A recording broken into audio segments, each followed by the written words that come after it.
आज की कहानी एक ऐसे टापू की है जहां का समय पृथ्वी से एकदम उल्टा चलता है। क्या हो अगर वहां कोई घूमने के लिए जाए और अचानक उसे ये पता चले, फिर क्या वो वापस आ पाएगा? एक आदमी जो हेलीकॉप्टर लेकर इसी सीक्रेट आइलैंड पर आता है, कुछ लोगों का इंतजार करने लगता है, पर तभी उसे कुछ अनजान चीजों की आवाज सुनाई देती है, जिसका पता लगाने के लिए वो नीचे उतरा तो उसके पास में ही पड़ी एक बंदूक दिखी जो हूबहू उसके जैसी ही थी, यहाँ तक कि उसका सीरियल नंबर भी सेम था। इसके आगे वो कुछ और समझ पाता कि इतने में पीछे से कोई उस पर हमला करता है, उसे जान से मार देता है और फिर वो उसी हेलीकॉप्टर को लेकर उड़ जाता है। लेकिन जैसे ही वो उस चॉपर से हवा में पहुंचता है, एक अनजान लेयर से टकरा कर ब्लास्ट हो जाता है, मानो कोई परत है जो इस आइलैंड की सुरक्षा कर रही है। और इसके पीछे का राज क्या है और ये सब क्यों हो रहा है, चलिए पता लगाते हैं। पास्ट में जाने पर हमें पता चलता है कि अमेरिका की फार्मा कंपनी के लोगों को अपनी खोज के दौरान इस टापू की जानकारी मिली। तो जब उन्होंने इसके बारे में कुछ चीजें जानने की कोशिश करी तो उन्हें ऐसा कुछ मिला जिसे वो सभी अचंभित हो गए। ऐसा भी क्या मुमकिन हो सकता है? इसीलिए वो सभी कई सालों तक यहाँ अजीबोगरीब एक्सपेरिमेंट करते रहे। लेकिन फिर एक दिन कुछ ऐसा घटित हो जाता है जिससे सब कुछ तबाह हो गया। तो कंपनी ने एक आखिरी बार अपने कुछ सोल्जर को यहाँ भेजा ताकि वो पता लगा सकें कि इसके पीछे किसकी गलती है, जिससे वो बाद में इस पूरे टापू को नक्शे से मिटा देंगे। लेकिन क्या ऐसा हो पाया? तो दोस्तों कहानी पहुंचती फिलाडेल्फिया में, जहां मैडिसन नाम की औरत को देखते हैं जो पहले अमेरिका की स्पेशल फोर्स में थी और इस समय वो चेज नाम के बंदे से मिलने आई है, जिसके आगे पीछे कोई नहीं है, लेकिन वो पहले आर्मी में रह चुका है, इसीलिए उसे उसकी जरूरत है। अब वो उसे एक मिशन के लिए हायर करने के लिए आई है। बात करने पर एडिसन ने बताया कि उसकी कंपनी को कुछ लोगों की नीड है जो एक सीक्रेट आइलैंड पर जाकर कंपनी की बेटी को वापस महफूज लेकर आएंगे। बदले में उन्हें सभी को $1 मिलियन मिलेंगे। अब ये सुनकर चेज थोड़ा सोच में पड़ गया, इतनी आसान काम के लिए कोई इतने पैसे क्यों देगा? लेकिन उसने दिमाग पर ज्यादा जोर नहीं डाला और हाँ कर दी। इसके बाद अब वो अपने दूसरे लीड के पास जाती है जो एक प्राइवेट इन्वेस्टिगेटर रह चुका है और साथ में ब्लैक बेल्ट भी है। एडिसन ने उसे भी सब कुछ बताया, बाद में रकम भी बताई, जो सुनते ही रस्क ने हाँ कर दिया। उसने कुछ और लोगों को हायर किया, फिर एक टीम बनाई जिसमें टोटल 6 लोग थे, जिन्हें अगले दिन एक प्राइवेट एयरबेस पर बुलाया गया क्योंकि अब उनकी जाने की बारी आ चुकी है।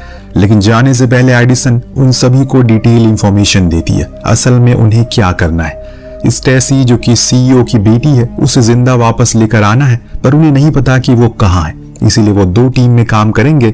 एक टीम जिसे एडिसन खुद लीड करेगी, वो साउथ फैकल्टी पर जाएगी और दूसरी टीम नॉर्थ फैकल्टी में, जिसे पहले एक्सपेरिमेंट के लिए इस्तेमाल किया जाता है। हेलीकॉप्टर वहीं उनका इंतजार करेगा और काम खत्म होने के बाद वो सभी वापस आ जाएंगे। देन उन्हें उनके हिस्से के पैसे भी मिल जाएंगे।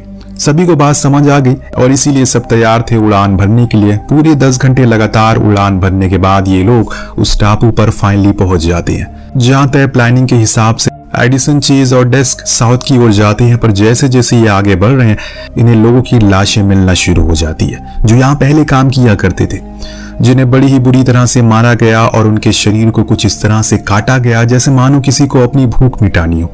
अब इस बात की जानकारी एडिसन दूसरी टीम को देने की कोशिश करती है, लेकिन अचंभे की बात यह थी कि यहाँ तो रेडियो काम ही नहीं कर रहा है। इसीलिए अब डेस्क फौरन जो कुछ भी गलत हो रहा है वो अपनी किताब में लिखने लगता है, जो उसकी पुरानी आदत है। इस बीच चेज एडिसन से पूछता है कि आखिर कोई इतनी आसान काम के लिए इतने पैसे क्यों देगा?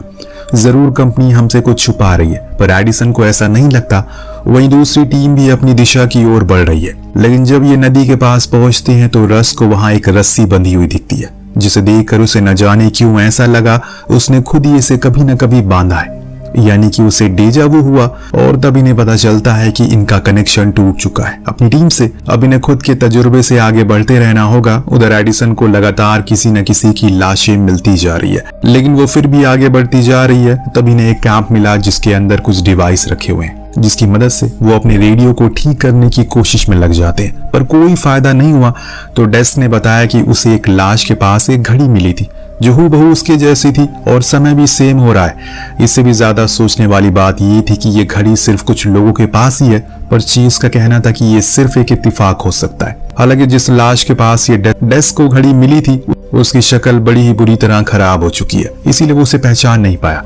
यहाँ भी वही सोच रहे हैं क्या जो मैं सोच रहा हूँ। कुछ ही देर में आपको अपने सवालों का जवाब मिल जाएगा, बस आखिरी तक बने रहिए। वापस लौटते हैं कहानी पर। हेलीकॉप्टर का पायलट जिसे ये लोग उसे छोड़ कर गए थे, उसकी अचानक से आंख खुल जाती है क्योंकि बाहर किसी की आवाज आई थी उसे। जी हाँ, ये वही सीन है जिसे हमने कहानी की शुरुआत में देखा था कि ऐसे उस पर हमला हुआ और हमले करने वाला भी उस परत से टकरा कर मारा गया। अब सीन यहीं पर कट होता और सीधा पहुंचता है एडिसन की टीम पर, जिसे झाड़ियों में कुछ हिलते हुए दिखाई पड़ता है। जब उन्होंने आवाज लगाई तो वहां से कोई इंसान बाहर आया जिसने खुद को डॉक्टर बताया, और ये भी कि वो आज सुबह ही यहाँ पर आया है अपनी टीम के साथ, लेकिन एक एक करके उसकी पूरी टीम मर चुकी है।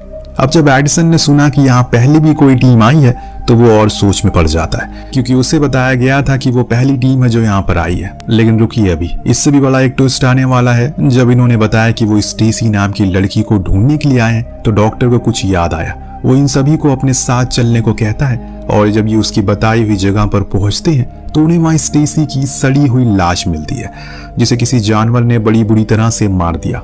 अब ये देखकर एडिसन तो परेशान हो गई, क्योंकि उसका मिशन तो यहीं पर खत्म हो चुका, क्योंकि स्टेसी तो मारी जा चुकी है पहले ही। तो क्या पता अब उनके पूरे पैसे ही ना मिले। तो उसे ख्याल आया कि उसे स्टेसी तो मिल ही चुकी है, भले ही मरी हुई, इसीलिए वो उसकी लाश को ही लेकर जाएंगे ताकि कुछ तो उनके पास रहे। अब धीरे धीरे करके अंधेरा भी होने लगा है, तो इन्होंने वहीं टेंट लगाकर रात गुजारने का तय किया। तब डेस्क अपनी डायरी में फिर से घबरा कर कुछ लिखना शुरू करता है। जब डॉक्टर ने उस डायरी को देखा, उसने अपने पास से भी एक डायरी निकाली जो हूबहू वैसी ही थी। ये उसे रास्ते में पड़ी मिली, पर इससे भी ज्यादा हैरान कर देने वाली बात ये थी कि इस डायरी में एक दिन पहले की बात लिखी गई थी, वो भी खुद डेस्क की हैंडराइटिंग में। ये सब जानने के बाद सभी के चेहरे पर एक परेशानी और डर का संदेश आता है कि ऐसा कैसे मुमकिन हो सकता है। वो तो आज सुबह ही यहाँ पर आए हैं, फिर ये डायरी कैसे मिली उन्हें? ये कोई इत्तेफाक तो नहीं हो सकता। दूसरी टीम को भी अब कुछ खास नहीं मिलता, इसीलिए वो भी वहीं रुक जाते हैं। तीनों आंख जलाकर बैठे ही थे कि इन्हें तभी एक आवाज आई। ये चौकन्ने हो गए, आसपास देखने लगे। इतने में टैग को कोई पीछे से खींच लेता है, जिसे बचाने के लिए उसने बहुत ही हाथ पैर मारे, पर वो उसे छोड़ता नहीं, क्योंकि वो बहुत ही विशाल था। इससे पहले कि वो उसे मार, रस खाकर उसे शूट कर देता है। पर अब कोल पीछे अकेले रह गया। इसी का फायदा उठाकर वो अज्ञात चीज उस पर हमला करती है और घसीट कर ले जाती है। जब कोल ने ध्यान से देखा तो वो चीज असल में वही था, लेकिन अब अजीब से रूप में, जो उसने आज से पहले कभी नहीं देखा था। अब यहाँ वो कुछ कर पाता उससे पहले ही वो उसे मार कर खत्म कर देता है, यानी कि एक और मौत हो चुकी है। अब बचे हुए लोगों का मन में कई सवाल हैं, पर सबसे ज्यादा चीज उन्हें जो परेशान कर रही है वो ये है कि एक ही जैसी दो चीज कैसे हो सकती है इस टापू पर, वो भी उनकी खुद की चीज, जबकि वो सुबह ही यहाँ पर आए। इस चीज का पता लगाने के लिए एडिसन की टीम अब उस डायरी को पढ़ना शुरू करती है, जिसमें ये लिखा था कि इन्हें कल सुबह स्टेसी फिर से जिंदा हालत में मिलेगी। अब ये बात इनकी होश उड़ाती है, लेकिन फिर डेस्क को पता चलता है कि अगर उसने ये सच में लिखा तो सच ही होगा, क्योंकि वो खुद की डायरी में कभी झूठ नहीं लिखता। तो अब सभी को सुबह का इंतजार हो गया। जब सुबह हुई तो इनके चेहरे के 12 बज चुके, क्योंकि सच में इनके सामने स्टेसी जिंदा हालत में खड़ी थी, जिसने बताया कि वो 3 दिन पहले आई थी और तब से यहीं पर फंसी हुई है। हर कोई हैरान था कि ये कैसे मुमकिन हो सकता है। उधर रस्क और टैग कल वाले हादसे से काफी डरे हुए हैं, इसीलिए वो जल्दी जल्दी चलते हुए फाइनली नॉर्थ साइड के कैंप तक पहुंचते हैं, जहां उन्हें सेम वैसे ही कैंप मिला जो साउथ जोन पर था। इसके अंदर उन्हें एक वॉकी टॉकी भी मिला, जिसे ऑन करने पर खुदकिस्मती से कनेक्शन हो जाता है। एडिसन ने उठाया। दोनों ने अपने हालातों के बारे में सब कुछ विस्तार में बताया, जो जानकर दोनों की टीम अब इतना तो समझ चुकी है कि इनसे झूठ कहा गया है। यहाँ वैसा कुछ नहीं है जैसा वो सोच रहे हैं, बल्कि यहाँ तो कुछ और ही माजरा है जो उनकी समझ से परे है, और न जाने कब इनका अंत हो जाए। वेल, बाहर बैठी स्टेसी सब कुछ बताती है कि कैसे वो यहाँ पर आई अपनी टीम के साथ, लेकिन कुछ ही समय बाद वो सभी एक दूसरे को ही मारने लगे। फिर अंत में सभी म्यूटेंट बन गए, जिसमें से एक ने उसे मार दिया, लेकिन आज सुबह वो फिर से जिंदा हो गई। तो कैसे हुई उसे खुद भी नहीं पता। इधर डॉक्टर ने आधी से ज्यादा गुत्थी को सुलझा लिया। डेस्क की उस भविष्य की किताब को पढ़कर उसका कहना था कि ये आइलैंड असल में पृथ्वी के भूगोल से एकदम परे है। इसके पास एक अलग शक्ति का प्रकोप है, जिसे सिर्फ 72 घंटे तक सीधे समय चलता है, और इसके बाद वक्त दोबारा बदल जाता है, सब कुछ नया हो जाता, यानी कि हर 3 दिन के भीतर यहाँ पर हर टीम का एक अलग वर्जन यहाँ पर लैंड करता है, और फिर जो कुछ भी घटनाएं होती वो उन्हीं में मिल जाता है। यानी कि वो पहली बार यहाँ नहीं आए। यही वजह है कि डेस्क को सबसे पहले अपनी जैसी घड़ी मिली थी, जो एक लाश के पास थी, और वो लाश असल में उसी की थी जिसे किसी ने मार दिया होगा, और वो डायरी भी उसी की वर्जन की होगी जो बाद में डॉक्टर के हाथ लगी। अब सारा माजरा बाहर आ गया है। तो चेज ने सवाल किया, अगर हम पहले भी यहाँ आ चुके तो हमारे पहले के लोग कहाँ हैं? डॉक्टर ने बताया कि जिन लाशों को तुमने यहाँ आकर दिखाई दिया वो किसी और की नहीं बल्कि तुम्हारी थी। जिनकी शक्लें अब बिगड़ चुकी है और जिसके कारण तुम उन्हें पहचान नहीं पा रहे हो। जो मारे नहीं गए वो म्यूटेंट बन गए, क्योंकि किताब के हिसाब से अगर कोई भी इंसान 3 दिन से ज्यादा समय इस आइलैंड पर जिंदा रहेगा तो वो वायरस का शिकार हो जाता, जो उस एक्सपेरिमेंट के जरिए फैला था। यानी कि ये पूरा आइलैंड एक टाइम लूप में चल रहा है, जहाँ हर तीसरे दिन सब कुछ दोबारा से शुरू होता है। सब कुछ जानने के बाद ये सब अब डर चुके हैं, क्योंकि उन्हें अब इस बात का डर सता रहा है क्या वो कभी यहाँ से जिंदा वापस जा भी पाएंगे या फिर नहीं। वहीं दूसरी ओर ये सब रेडियो पर सुन रहे टैग और रस को पीछे से किसी की आने की आवाज आती है। जब वो पीछे मुड़े तो उन्हें अपने ही जैसा हम शक्ल दिखा, जिन्होंने अपने ऊपर काबू खो दिया। वो किसी शैतान में तब्दील हो चुके थे और वो इन्हें मार कर खाना चाहते हैं, लेकिन ये दोनों उन्हें एक एक करके खत्म कर डालते हैं। और ऐसे ही कुछ दूसरी टीम के साथ भी होता है। उन पर भी हमला हुआ, पर चेज तो उन्हें मार ही नहीं पाता। तो एडिसन उसे समझाती है अभी वो सिर्फ आज के बारे में सोचे और खुद की जान बचाए। उधर स्टेज शिकार होने लगी थी, इसीलिए उसने डेस पर हमला करके उसे बड़ी ही बेरहमी से मार दिया। लेकिन बाद में एडिसन ने उसे फिर मार डाला। लेकिन टैग को पता है कि ये अंत नहीं है, अभी तो ये सिर्फ शुरुआत है, क्योंकि अगले कुछ समय में फिर से दूसरे वर्जन आएंगे और फिर वो भी म्यूटेंट बन जाएंगे। ये सिलसिला ऐसे ही चलता रहेगा। तो रस्क ने न जाने कैसे इस आइलैंड के बाहर मौजूद उस कंपनी से कांटेक्ट कर लिया जिन्होंने उन्हें यहाँ पर भेजा था। उसने उसे झूठ कहा कि हमें स्टेसी मिल चुकी है और इसीलिए अब आप रेस्क्यू टीम को यहाँ भेज दीजिए, क्योंकि हमारा चॉपर खराब हो चुका है। लेकिन यहाँ उस कंपनी को सब कुछ पहले से पता था, इसीलिए तो उन्होंने कुछ ऐसे लोगों को चूज किया जिनके आगे पीछे कोई ना हो, ताकि अगर कोई भी गड़बड़ी हो तो वो इस बात को आसानी से संभाल सके। दरअसल ये सब एक एक्सपेरिमेंट का हिस्सा था जो कि कंपनी ने कई लोगों के बीच में किया था। और डरा देने वाली बात ये थी कि अगले 12 घंटे के अंदर कंपनी इस पूरे आइलैंड को उड़ा देने वाली है। ये सुनने के बाद तो रस्क बहुत ही ज्यादा डर जाता है। उसने फौरन सब कुछ अपनी दूसरी टीम को बताया और कहा कि हमें कुछ न कुछ तो करना होगा। लेकिन सबसे बड़ा सवाल है कि ये टापू से बाहर निकले कैसे। आसमान पर तो परत चढ़ी है, वहां जाना यानी कि मौत को दावत देने के बराबर है। अगर समुंदर का सहारा लेंगे कुछ दिन में भूख से मारे जाएंगे, और वैसे भी इनके पास खाने को कुछ है नहीं। इस बीच रस को याद आता है जब वो इस आइलैंड पर आया था तो उसे कुछ विजन आ रहे थे, जैसे वो पहले यहाँ पर आ चुका है। उन्हीं विजन में से उसने देखा कि इस टापू के किनारे एक बोट खड़ी है, जो अगर उन्हें मिल जाए तो वो आसानी से यहाँ बाहर निकल सकते हैं, कि वो मोटर बोट है जिसकी स्पीड तेज होती है। ये बात उसने एडिसन को बताई और कहा कि उसकी लोकेशन से वो बोट की लोकेशन नजदीक है, तो वो पहले जाए और उनके आने का इंतजार करे ताकि वो सभी साथ में इस जगह से निकल सके। एडिसन मान गई और एक बार ही उसकी भी किस्मत आजमाने को तैयार हो गई।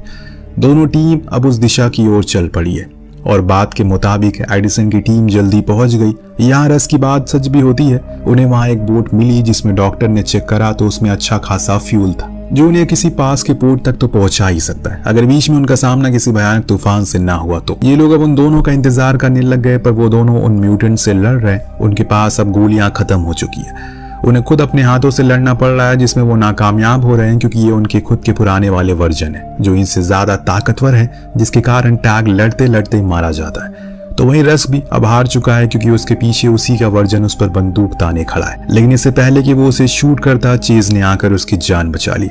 इससे पहले वो उसे लेकर भाग पाता, गलती से उसके पैर एक जाल में पड़ गया, जिससे वो बुरी तरह से फंस जाता है। अब उसमें से बाहर निकल पाना असंभव था, इसीलिए रस कहता है कि तुम जाओ, क्योंकि अब समय करीब है, जो कि सच भी था।